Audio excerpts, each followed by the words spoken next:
Damai sejahtera Allah yang melampaui segala akal, itulah kiranya yang memelihara hati dan pikiranmu di dalam Kristus Yesus Tuhan kita. Amin. Salam. Bapak, Ibu, dan saudara-saudara, kita akan mendengarkan firman Tuhan yang tertulis dalam Injil Yohanes pasal yang ke-6, dimulai ayat yang pertama sampai dengan ayat yang ke-15. Kita akan baca secara responsoria. Di ayat 15 kita akan sama-sama membaca. Sesudah itu Yesus berangkat ke seberang Danau Galilea, yaitu Danau Tiberias.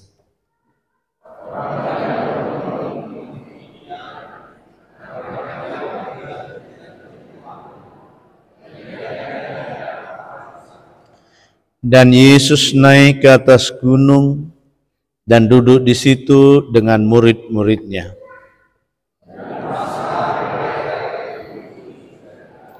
Ketika Yesus memandang sekelilingnya dan melihat bahwa orang banyak berbondong-bondong datang kepadanya, berkatalah ia kepada Filipus, "Di manakah kita akan membeli roti supaya mereka ini dapat makan?"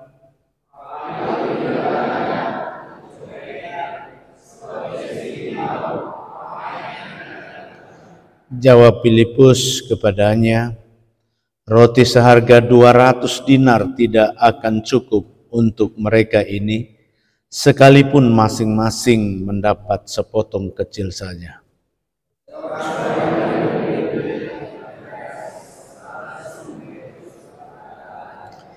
Di sini ada seorang anak yang mempunyai 5 roti celai dan 2 ikan. Tetapi apakah artinya itu untuk orang sebanyak ini?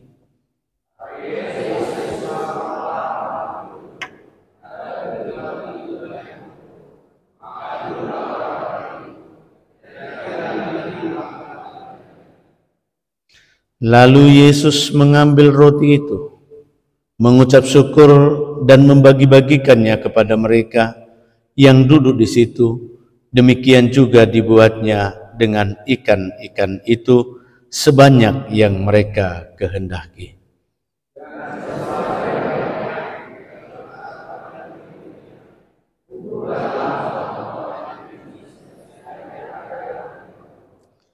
Maka mereka pun mengumpulkannya dan mengisi 12 bakul penuh dengan potongan-potongan dari ke-5 roti jelai yang lebih setelah orang makan.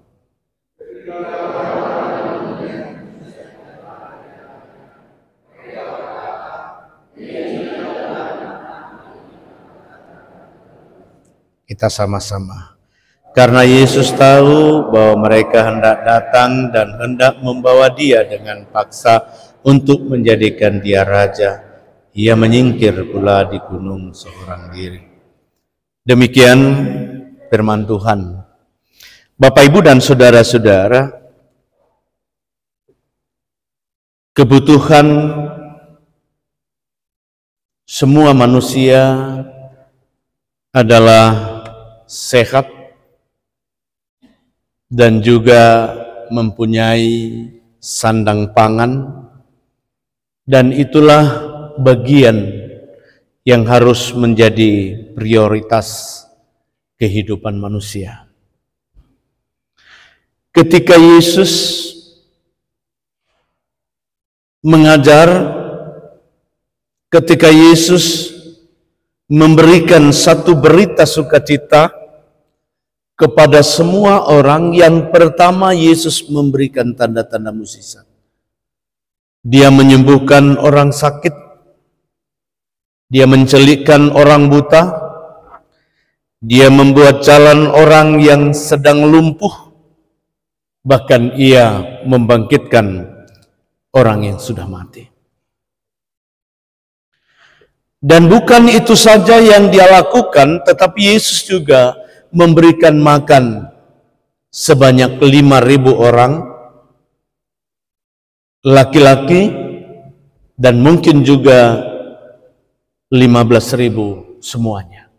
Karena di situ istri dan mungkin juga anak-anak mereka. Ketika orang banyak merindukan berita dan ketika orang banyak merindukan mukjizat itu, semua orang menuju dan mengikut Yesus berbondong-bondong. Mulai pagi sampai sore. Tetapi ketika siang hari, mereka juga masih tekun mengikut Yesus. Lalu Yesus berkata kepada Filipus, "Di manakah kita mau membeli makanan untuk mereka ini?" Lalu Filipus katakan, "Kita tidak punya uang untuk mereka semua kita beli roti.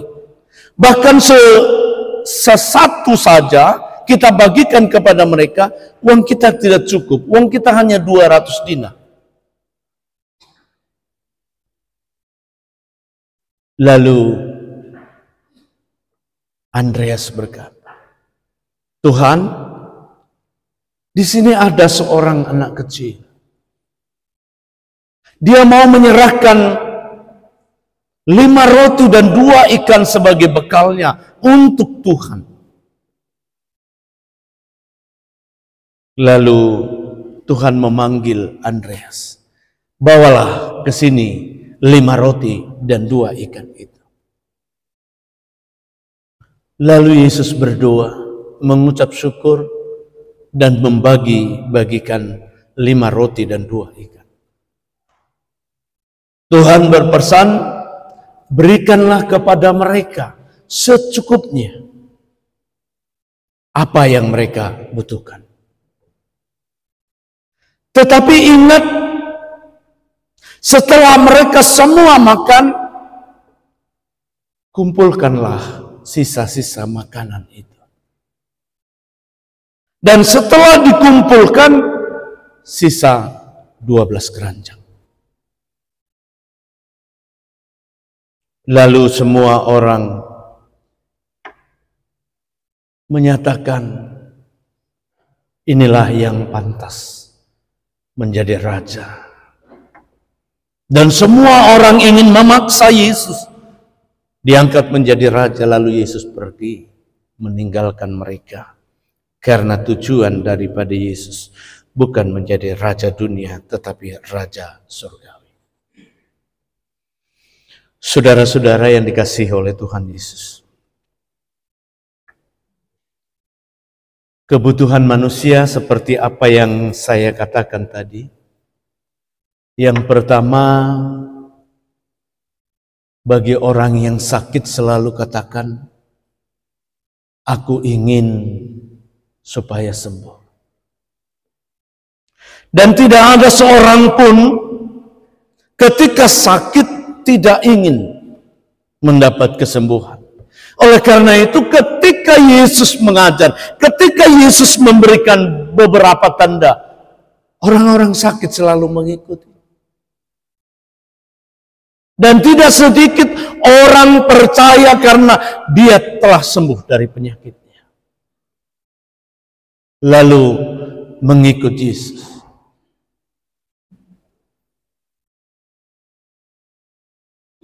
Begitu juga orang-orang yang ingin mengangkat Yesus menjadi raja karena dia sudah dipenuhi dengan kebutuhan. Yesus mampu memberikan 5.000 orang laki-laki makan, bahkan 10.000 orang atau 15.000 sekali berdoa. Oleh karena itu kebutuhan itu tercukupi kalau kita merasa bahwa kita sudah boleh siap cukup dengan makanan, dengan minuman, dengan sandang. Lalu kita boleh mengucap syukur kepada Tuhan. Dan tidak sedikit orang percaya ketika dia sudah memiliki segala sesuatu. Karena itulah yang dikatakan Tuhan sudah memberkati.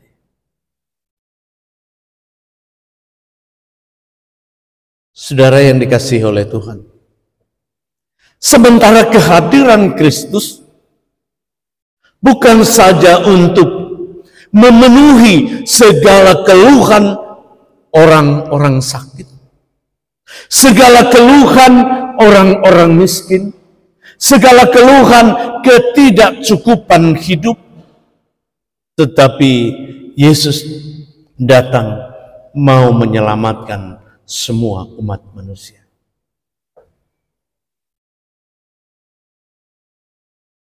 Yesus berkata kepada Filipus,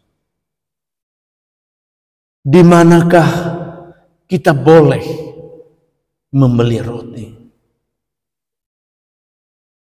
Tapi Filipus katakan, kita tidak punya uang, kita tidak cukup uang untuk itu. Yesus tidak tanya berapa uangmu. Yesus tidak tanya berapa uang kita untuk membeli roti. Yesus bertanya, di manakah kita boleh membeli roti? Itulah yang sering terjadi di dalam kehidupan kita.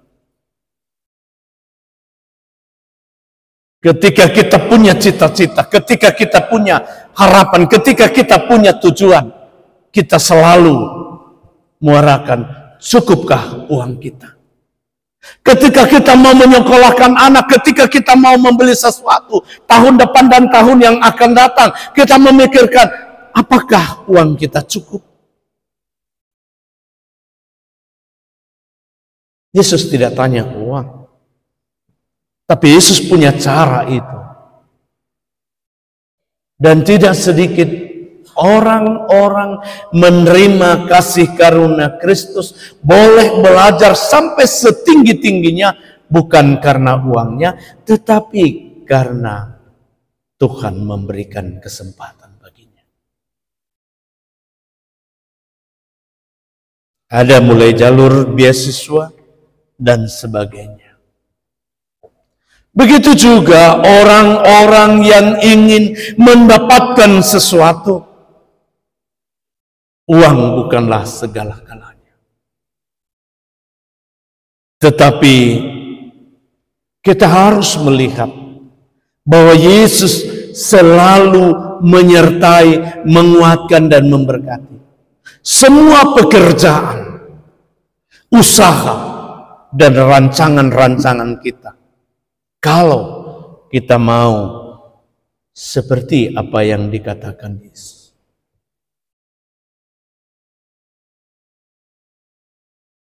Yang kedua, ketika Yesus bertanya siapakah yang dapat membeli roti dan di manakah tempatnya, lalu seorang anak kecil katakan, hanya ini yang kumiliki. Apakah aku boleh memberikan 5 roti dan 2 ikan kepada Yesus? Karena Yesus berkata, kita harus memberi makan mereka. Anak kecil beranggapan bahwa Yesus mau makan, lalu dia menyerahkan miliknya. Mungkin itu bekal untuk makan siang. Dia panggil Andreas dan berkata, ini yang boleh aku berikan. Lalu Andreas berseru kepada Yesus dan berkata, Tuhan, ada seorang anak kecil yang membawa 5 roti dan 2 ikan. Dia mau memberikan kepadamu. Dan itu juga mungkin tidak cukup dan tidak berarti bagi semua orang. Yang 5.000 orang ini. Lalu Yesus katakan, bawalah kemari. Sembari mengucap syukur dan berdoa, lalu Yesus membuat Satu aturan, tertiblah, duduklah, berkumpullah. Dan menyerukan kepada murid-muridnya, bagikanlah kepada mereka yang sedang lapar itu seberapa dia mau. Tetapi ingat, ketika sudah siap makan, kumpulkanlah sisa-sisa makanan. Murid-muridnya membagikannya dan mengumpulkan sisa makanannya. Ternyata sisa makanan itu 12 bak. Murid-muridnya merasa heran. Semua orang menyatakan inilah mukjizat yang luar biasa. Yesus yang kita anggap raja, Yesus yang begitu luar biasa. Lalu semua sepakat supaya Yesus diangkat menjadi raja dan dilantik dan dipaksakan. Tapi Yesus tahu hal itu. Lalu Yesus pergi. Peristiwa seorang anak kecil yang mungkin juga tidak dituliskan namanya, memberikan sesuatu kepada Tuhan dan boleh menjadi berkat buat 5.000, 10.000 orang. Dan siapa nama bapaknya juga tidak dituliskan. Mungkin jika hari ini seorang anak kecil itu memberikan dan semua mendapatkan mukjizat makanan, itulah berita yang paling viral dan semua orang pasti bertanya, siapakah nama anak kecil? Dari keluarga manakah siapa? Dan orang tuanya siapa? Bagaimana latar belakangnya? Dan sebagainya, dan sebagainya. Semua ingin tahu, semua ingin mencarinya. Tetapi hal ini tidak dicatat oleh Alkitab. Saudara yang dikasihi, inilah yang dikatakan, dia memberi dengan setulus hatinya. Yesus tidak mengundang ke depan. Yesus tidak menempatkan dia, inilah anak kecil yang bermurah hati, yang telah menjadi berkat buat kita semua. Dan namanya ini tidak. Oleh karena itu saudara-saudara yang dikasihi oleh Tuhan, seperti apa yang juga sering kita katakan. Oleh karena itu liturgi yang diatur oleh HKBP selalu habis memberikan persembahan, selalu dinyanyikan. Aku memberikan semua persembahanku tanpa penggugatan. Dan biarlah Tuhan memberkati keluargaku, agar semua orang boleh memuliakan nama Tuhan dengan apa yang dia miliki. Oleh karena itu sering orang memberikan kepada gereja dengan sebutan NN, tanpa nama. Dan ini ya juga yang menjadi renungan di tengah-tengah kehidupan kita. Marilah kita juga boleh menikmati berkat yang Tuhan berikan dengan caranya sendiri. Karena Tuhan punya cara dan punya kuasa untuk memberkati, untuk memberikan segala kebutuhan kita. Orang percaya, orang beriman tidak akan pernah menangis oleh karena makan. Orang beriman kepada Tuhan Yesus tidak menangis oleh karena ketidakcukupan. Tetapi Tuhan selalu bukan saja memberi cukup, tetapi Dia memberi kebutuhan kita semana kita butuhkan. Ketika dia membagi makanan, katakan, berikan mereka secukupnya. Dan Tuhan katakan, sisa-sisa itu harus dikumpulkan. Ketika teringat saya di kampus, ketika di asrama selalu ada Bapak asrama katakan, jangan ada tersisa sebutir nasi pun di piringmu ketika engkau habis makan. Karena masih banyak orang yang lapar di luar.